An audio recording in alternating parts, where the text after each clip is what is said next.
This is the mother of 25-year-old Sarah Harris finding her daughter dead.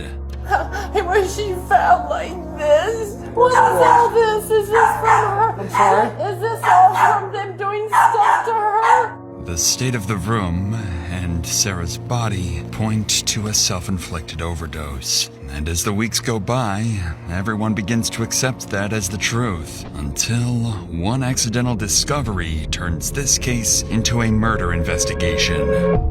And as investigators revisit the events from the day Sarah died, they begin connecting the clues, eventually uncovering not just a killer, but a highly concerning past and a form of homicide so cruel that fewer than 1% of killers ever receive it. You kind of have an idea as to why we're here. This is all part of an investigation into the death of Sarah Harris. It happened at your house. It's the early morning hours of January 26th, when 911 dispatch in Maryland receives a call from a distressed man claiming he's just found his girlfriend unresponsive in his living room. Montgomery County 911, what's the address of the emergency? Hi, this is James. She's in the living room. No compressions and she's not breathing. Okay. It's difficult to make out exactly what he's saying, but one thing is clear. His girlfriend isn't breathing. Units are dispatched immediately and arrive at the home moments later, unaware that the case they're walking into is far more complicated and far darker than just a medical emergency. That's a 32, you're going to slow down. As the officer walks into the house, the first thing that can be heard is the metronome medics use for CPR on the patient. As long as it can be heard, that means there's a hope to save the life. Who are you, sir? James Ryan. I'm her boyfriend. This is James Ryan, an owner of the local oral clinic and the 911 caller. And on the floor lies Sarah Harris. First responders find her surrounded by syringes and a tourniquet wrapped around her arm. To them, the cause seems obvious, an apparent drug overdose. With no pulse detected, medics begin CPR while officers turn to James, the grieving boyfriend, hoping he can explain what led to this moment. Can we go somewhere and talk? Yes, please. Where can we go and talk? Is there a living room or something over here?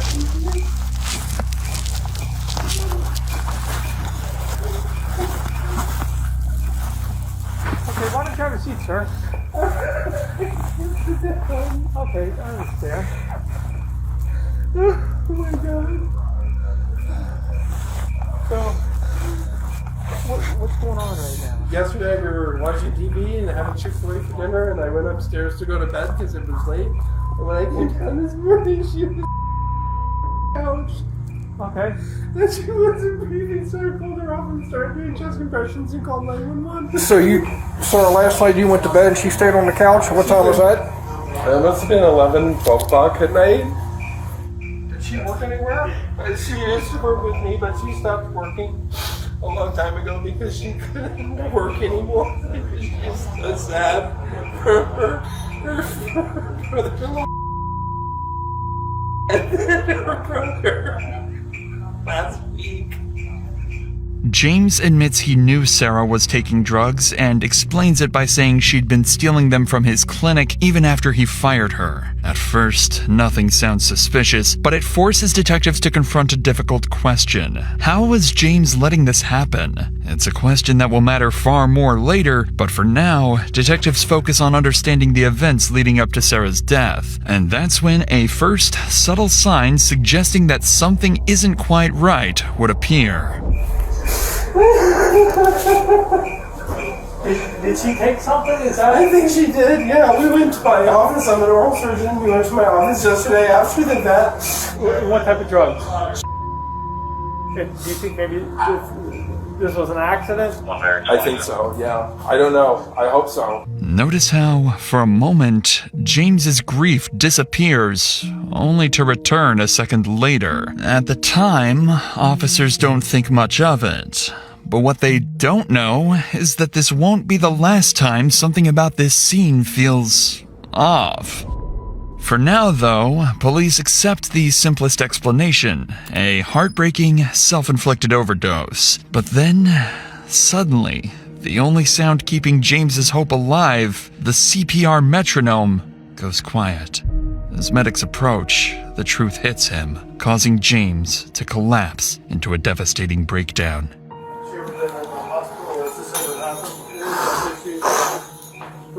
Yeah, she's taking too much before. I've got this. How long ago? Maybe 2-3 months ago. Unfortunately, I have to just say it. Come back to us.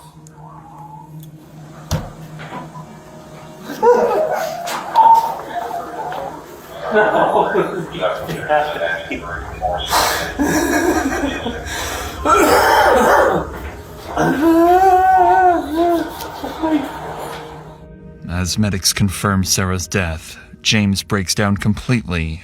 Up to this point, nothing seems unusual for an apparent overdose. The house slowly goes quiet, and investigators begin documenting the scene and preparing Sarah's body for transport. And then, everything changes. Sarah's mother arrives, walking straight into the worst moment of her life, unaware that she is about to give detectives a clue that would soon change everything.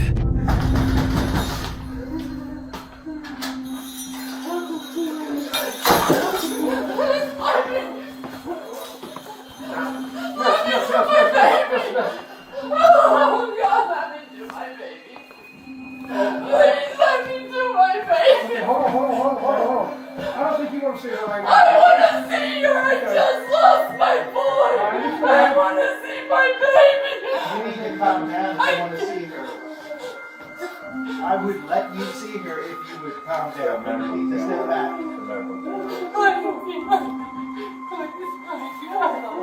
Please let me see my baby. I can't. Oh no, I can't go. No, I just want my baby. Please let me have my baby. Through her grief, Tina reveals that she had just lost a son the year before. Beyond making this moment even more devastating, it gives detectives their first real insight into Sarah's emotional struggles and a possible reason behind her overdose. Oh my God! Is that your mom? Sarah Jane! Yeah, my brother just passed away. Sarah Jane, listen to Mama. When did this happen? This morning. When? This morning? We got the call at around 6:50 a.m. Was she found like this? Just As far as I know, yes. when did baby happen? When I got here, the medics were here and they were performing CPR. As Sarah's mother, Tina, grieves, officers explain what they've found so far. When they mention the syringes at the scene and confirm none of them came from paramedics, something clicks for her. In the moment, she realizes something detectives can't yet explain, and what she does next will give them a clue that will later change everything. What is all this? Is this from her? I'm sorry? Is this all from them doing stuff to her? No, that was already here.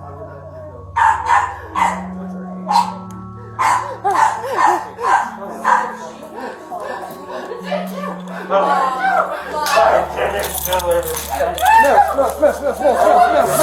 Here, let's sit down. Please, let's sit down. Tina's sudden reaction catches everyone off guard. She walks straight over to James and begins striking him, and officers have no idea what triggered it. Her outburst quickly becomes yet another sign that something about this scene isn't adding up. And while at this point nothing points to anyone being involved in Sarah's death, that would change the moment investigators uncover their first major hint, a discovery that will set off a chain of revelations, ultimately revealing the true horrors behind Sarah's death. But before any of that, Tina seemingly begins leaning into a different explanation, that Sarah's death was a self-inflicted overdose, pointing to the struggles her daughter had been dealing with. But if that's what she believes, why did she go over and hit James just moments earlier? That contradiction doesn't make sense to the investigators. They don't understand it yet, but as investigators uncover more details, this moment starts to make sense. Was it an accident? Did she just get embarrassed because of Christopher? Is that why she did it? No. And this is my son's obituary. That just came out. That she could not take. I talked to her. Tina begins to echo James's belief, possibly thinking that Sarah may have been using drugs to cope with her brother's death. So far, James's version of events shapes the entire direction of the investigation. But the truth inside this house is far more complicated than anyone realizes, and soon, investigators will learn why. Days go by with nothing suggesting foul play. No suspects, no clear involvement, just a tragic end to a young life. But behind the scenes, procedures continue. Because Sarah was believed to be stealing drugs from James's clinic, the DEA prepares to review his practice. And worst, he might face fines or lose his license. What no one realizes is that something far more significant is about to surface. Along with the autopsy, Sarah's samples were sent for toxicology, and what they reveal shocks everyone. When the toxicology comes back, investigators notice details they can't ignore. The drugs aren't the surprise. James already claimed she stole them, but the way they were administered raises new questions. The injection sites don't match self-injection. The depth is controlled, and there isn't a single defensive mark on her body. One detail after another falls into place, until the medical examiner's final assessment. Sarah had been injected while she was unconscious. With this discovery, the case shifts from a self-inflicted death to a homicide investigation. Detectives now suspect someone else administered the drugs, and with James being the only other person home, he becomes their primary focus. But suspicion isn't enough. They need proof of who injected Sarah while she was incapacitated, and for weeks, they find nothing. Over a month after Sarah's death, investigators are still stuck. No concrete evidence ties James to the fatal injection. Then, just as the case stalls, something unexpected happens. Sarah's sister, Rachel, walks into the police department carrying the evidence detectives desperately need. The day before, Rachel was sorting through Sarah's belongings when she found her laptop. She guessed the password, logged in, and opened Sarah's Facebook messages. What she finds stops her cold. A flood of conversations between Sarah and James. Messages encouraging her drug use, telling her how much to take, how often, and the most disturbing one, proof that James had injected her while she slept on at least one earlier occasion. Rachel hands investigators a 200-page catalog of messages, a complete timeline of Sarah's decline. And while it doesn't prove James injected her the night she died, it confirms he had done it before and had been knowingly supplying her with powerful drugs. For detectives, this is finally enough. 2 months after Sarah's death, investigators track James down, confronting him in a parking lot, the same man they now believe was central to the chain of events that ended Sarah's life.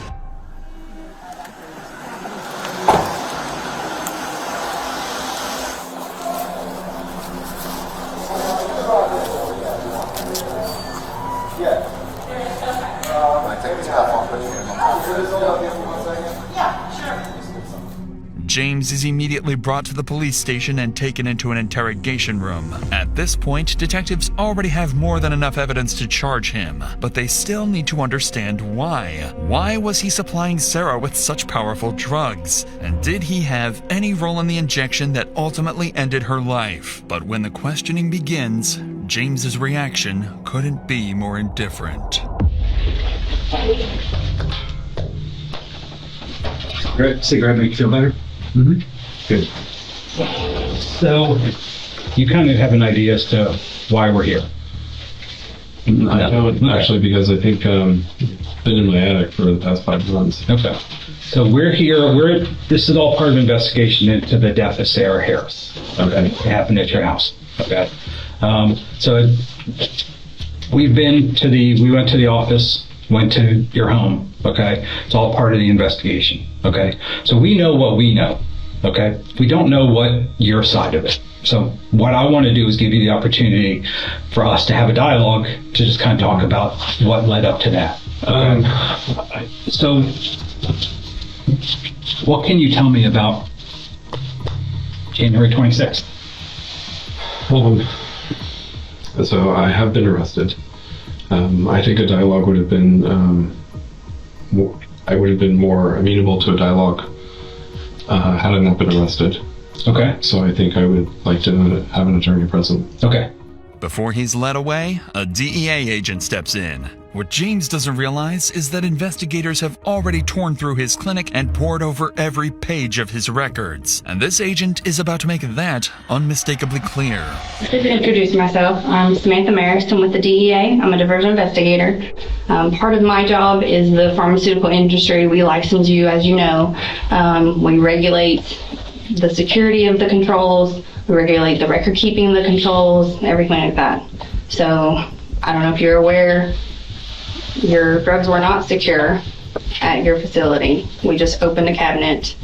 Your records were very disorganized. They were hard to manipulate and see what you actually ordered, what you didn't order, things like that. I didn't see any inventories and things like that. So at that point, you know, and what the situation is going on today with your arrest, you know, we have to ask for your licenses.